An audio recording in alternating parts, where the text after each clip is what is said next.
Hello everyone, in this video we are going to discuss the most important questions related to botany. Okay, botany से related most important questions हम इस video में discuss करने वाले हैं. ठीक है, वो क्वेश्चंस ऐसे इंपॉर्टेंट हैं कि वो ज़्यादातर एग्जाम्स में पूछे जाते हैं, यानी कि एग्जाम पॉइंट ऑफ व्यू से ज़्यादा इम्पॉर्टेंट है. ओके, और साथ के साथ इस वीडियो में आप अपना एक सेल्फ एवेल्युएशन भी कर सकते हैं कि आपको कितने क्वेश्चंस के आंसर आप दे पा रहे हो. ओके, सो स्टार्ट करते हैं हमारे वीडियो को.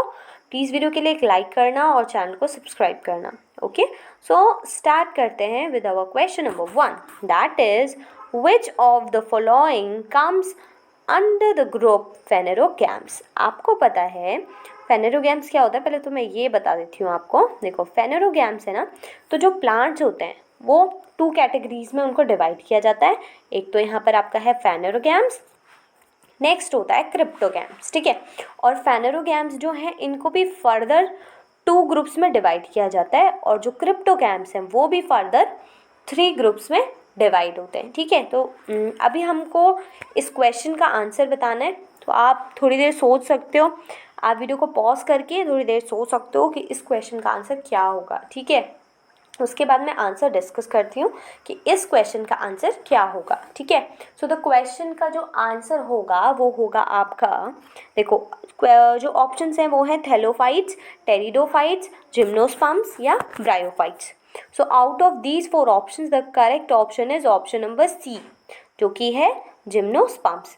जिम्नोस्पर्म और एंजियोस्पर्म, ये 2 जो कैटेगरीज हैं या सब ग्रुप्स आप कह सकते हो, ये फेनेरोगैम्स के अंडर आते हैं. 2 ग्रुप्स, एक तो gymnosperms, next one is angiosperms. They both come under the category phanerogams. Okay, next question देखते हैं हम, that is tallest plant of plant kingdom. ठीक है, प्लांट किंगडम का सबसे टॉलेस्ट प्लांट ये कौन सा है. ये नॉर्मल मैंने क्वेश्चन आंसर एक डाला है. सो ठीक है, जो आप 1 वर्ड या आप ऐसे भी ले सकते हो इसको.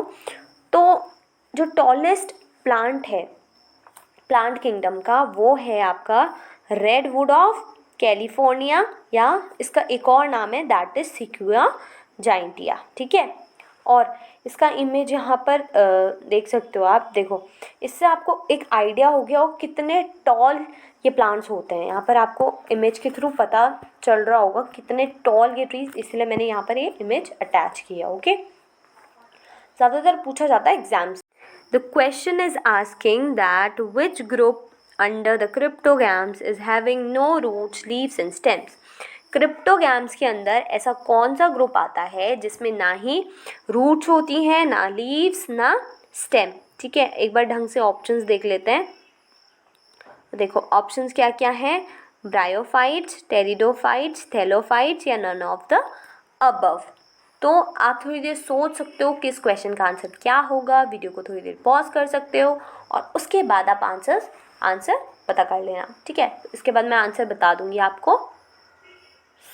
देखो, जो करेक्ट आंसर होगा वो होगा थैलोफाइट्स. ठीक है, पहले तो जो क्रिप्टोगैम्स है ना उसके अंदर ये तीनों ही कैटेगरीज आती हैं. तीनों ही कैटेगरीज क्रिप्टोगैम्स के अंदर आती हैं. ठीक है, बट जो कैटेगरी है जिसमें दैट इज थैलोफाइट्स में क्या होता है, थैलस लाइक बॉडी होती है without having any roots, leaves and stems. ठीक है, सो ये होंगे थैलोफाइट्स. नेक्स्ट क्वेश्चन देखते हैं. देखो, ये MCQ टाइप क्वेश्चन है. An example of bryophytes is, bryophyte का एक एग्जाम्पल है फर्न्स, लिवरवॉर्ट्स, एल्गी या फंगाई. ठीक है, इनमें से कौन सा एक एग्जाम्पल है ब्रायोफाइट्स का. सो देखो, यहाँ पर साथ में एक इमेज भी अटैच की है ताकि आपको पता चल जाए. तो इनमें से मैं बता देती हूँ. पहले तो फर्न्स देखते हैं हम. So these are the ferns, ये फर्न्स हैं. ठीक है, लिवरवॉर्ट की अगर हम बात करें तो ये लिवरवॉर्ट हैं, ये वाले. ठीक है, और एल्गी की बात करें तो ये एल्गी है. ठीक है, और फंगाई तो आपको पता होगा ये है फंगाई. ठीक है, इसलिए मैंने ये इमेजेस यहाँ पर अटैच किए हैं. तो इनमें से आपको बताना है, ब्रायोफाइट्स पूछ रहा है. हाँ, तो ब्रायोफाइट्स का एग्जाम्पल क्या है. वीडियो को थोड़ी देर पॉज कर सकते हो, थोड़ी देर सोच सकते हो कि आंसर क्या होगा. ओके, सो जो करेक्ट आंसर होगा इस क्वेश्चन का, दैट इज आपका जो करेक्ट आंसर होगा दैट इज लिवरवर्ट्स, ठीक है, लिवरवर्ट्स ब्रायोफाइट्स के एग्जाम्पल है, ठीक है।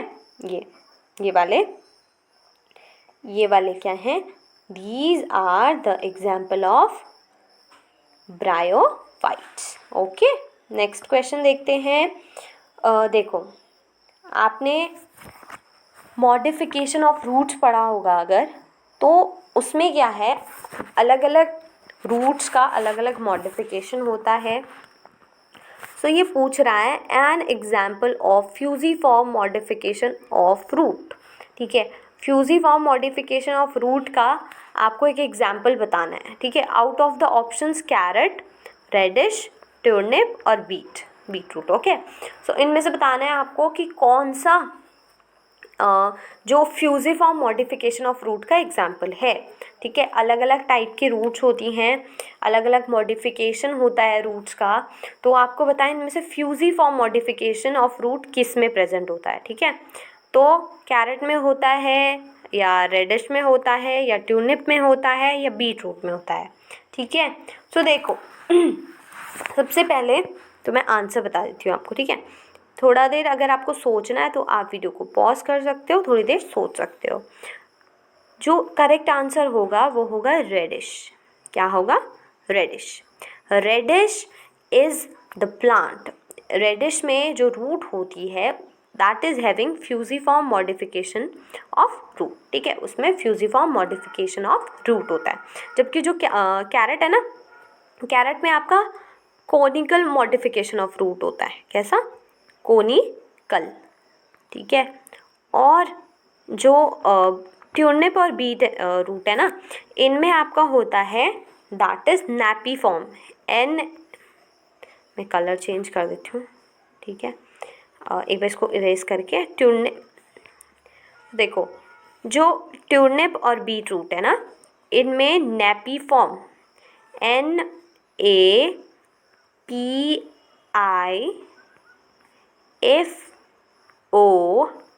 NAPIFORM, nappy form. Nappy form यहाँ पर मॉडिफिकेशन ऑफ रूट देखा जाता है ट्यूलिप और बीट में। और जबकि जो रेडिश है, ठीक है, रेडिश में आपका कैसा होता है? सो दैट इज आपका फ्यूजीफॉर्म, ठीक है, और कैरेट में कोनिकल, ठीक है। नेक्स्ट क्वेश्चन देखते हैं, that is onion is an example of which stem type. Onion जो है वो किस टाइप की जो आपकी स्टेम है उसका एग्जाम्पल है? राइजोम का, बल्ब, ट्यूबर, या नन ऑफ द अबव, ठीक है। अब देखो, जो आप अगर आपको थोड़ी देर सोचने का टाइम चाहिए, आप वीडियो को पॉज कर लेना और थोड़ी देर सोच लेना, ठीक है। इसको मैं बार बार रिपीट इसलिए कर रही हूँ कि ताकि आप अपना सेल्फ एवेल्यूशन भी साथ साथ करते रहो, आपको अपने मार्क्स काउंट करने के कितने क्वेश्चंस के आंसर आपको आए, ठीक है। सो देखो, ये है कि कौन सी स्टेम टाइप होती है, राइजोम होता है, बल्ब, ट्यूबर, या नन ऑफ द अबव। तो सबसे पहले मैं बता दूं, ऑनियन में पूछ रहा है ना, तो ऑनियन में होता है आपका बल्ब, ठीक है। बल्ब किस में होता है? अनियन में, ठीक है। Next is rhizome. राइजोम तो वैसे बहुत सारे जो एग्जाम्पल्स हैं जिनमें राइजोम स्टेम टाइप होता है, जैसे कि आपका होता है जिंजर में, बनाना में, ठीक है, टर्मरिक हो गया, लोटस, इन सब में जो स्टेम टाइप होता है वो राइजोम होता है। और जो ट्यूबर है वो पोटैटो में होता है, ठीक है। और नन ऑफ, लास्ट ऑप्शन था नन ऑफ द अबव। सो जो करेक्ट ऑप्शन होगा वो आपका है बल्ब, ठीक है, जो कि ऑनियन, ठीक है। नेक्स्ट क्वेश्चन देखते हैं। अब देखो, अगर हम बॉटनी की बात कर रहे हैं ना, तो बॉटनी में आपको पता है ज़्यादातर जो प्लांट हार्मोन है उससे रिलेटेड क्वेश्चंस आते ही आते हैं। तो प्लांट हार्मोन्स की अगर हम बात करें तो क्वेश्चन पूछ रहा है दैट, एक बार पहले ढंग से क्वेश्चन को समझ लेते हैं, ठीक है। The plant hormone, which plant hormone is responsible for the cell elongation and the differentiation of shoot and root. तो इनमें से कौन सा प्लांट हार्मोन है जो कि रिस्पॉन्सिबल है सेल के इलोंगेशन के लिए और डिफरेंशिएशन के लिए, रूट और शूट के डिफरेंशिएशन के लिए भी जो इम्पॉर्टेंट हार्मोन है? तो कौन सा प्लांट हार्मोन है? तो ऑप्शंस क्या क्या हैं आपके पास? That is abscisic acid, auxins, cytokinins और इथाइलिन, ठीक है। So out of these 4 options जो आपका करेक्ट ऑप्शन है, देखो सेल इलोंगेशन पूछ रहा है और डिफरेंशिएशन पूछ रहा है, तो उसके अकॉर्डिंग जो आपका करेक्ट ऑप्शन होगा वो है ऑक्सीन्स, ठीक है। Auxin is the plant hormone that is responsible for the cell elongation and differentiation of shoot and the root. Okay, next question देखते हैं। देखो विच हार्मोन इज रिस्पॉन्सिबल, ये भी हार्मोन से रिलेटेड क्वेश्चन है, तो एक बार इस वाले क्वेश्चन को भी देख लेते हैं, ठीक है।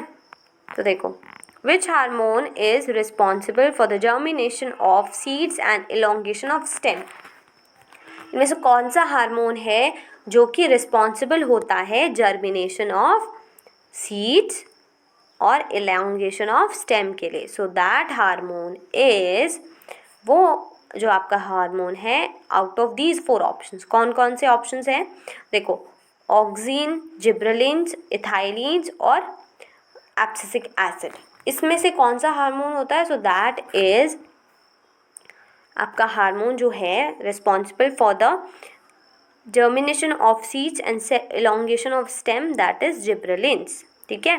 Gibberellin is the hormone, plant hormone that is responsible for the germination of seeds and elongation of stem, ठीक है। ओके, नेक्स्ट क्वेश्चन है, देखो ये तो बहुत ही ज़्यादा बार पूछा जाता है कि who is known as the father of botany, father of botany किसको बोलते हैं। सो दैट इज थियोफ्रेस्टस, ठीक है। Theophrastus is the person who is known as the father of botany, ठीक है। ओके, सो नेक्स्ट क्वेश्चन की तरफ move करते हैं। देखो नेक्स्ट क्वेश्चन क्या है, cross pollination where the pollen grains transfer occur across the flower of 2 different plants। आपने पढ़ा होगा पॉलिनेशन के 2 टाइप्स होते हैं, एक होता है सेल्फ पॉलिनेशन, दूसरा होता है क्रॉस पॉलिनेशन।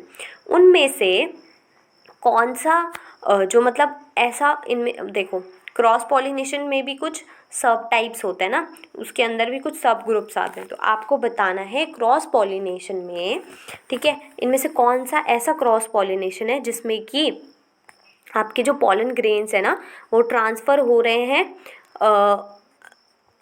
अलग, मतलब एक फ्लावर से, ठीक है, फ्लावर्स एक फ्लावर से दूसरे फ्लावर तक, वो भी अलग अलग प्लांट्स के। तो देखो ऑप्शंस क्या है, जिटनोगैमी, ऑटोगैमी और जेनोगैमी और नन ऑफ द अबव। सो मैं बता दूं, देखो ऑटोगैमी है ना, जो ऑटोगैमी में क्या होता है कि जो पॉलन्स हैं वो ट्रांसफ़र करते हैं with in the same flower, एक ही सेम फ्लावर में। जिटनोगैमी में क्या होता है कि जो पॉलन्स हैं वो क्या करते हैं, एक फ्लावर से दूसरे फ्लावर तक क्या होते हैं, ट्रांसफ़र होते हैं सेम प्लांट के एक फ्लावर से दूसरे फ्लावर तक, ठीक है। और जीनोगैमी में क्या होता है कि जो फ्लावर्स हैं, जो पॉलन ग्रेन्स हैं वो ट्रांसफ़र होंगे across the flowers of different plants के फ्लावर्स तक। तो आपका करेक्ट ऑप्शन क्या हो जाएगा, जेनोगैमी, ठीक है। जेनोगैमी आपका करेक्ट आंसर हो जाएगा इस क्वेश्चन के लिए, ठीक है। Xenogamy will be the correct answer, ठीक है। अब आपने अपना सेल्फ एवेल्युएशन किया होगा कि आपको कितने क्वेश्चंस आए, कितने नहीं आए। सो आपको कुछ स्कोर भी बना होगा तो वो भी आप मेंशन कर सकते हैं। एंड इस वीडियो के लिए देखने के लिए very very thank you. So thank you for watching this video. Make sure to like, share, comment and subscribe to the channel. I hope कि आपके लिए ये वीडियो इम्पॉर्टेंट रहा हो, और thank you for watching this video. Thank you everyone.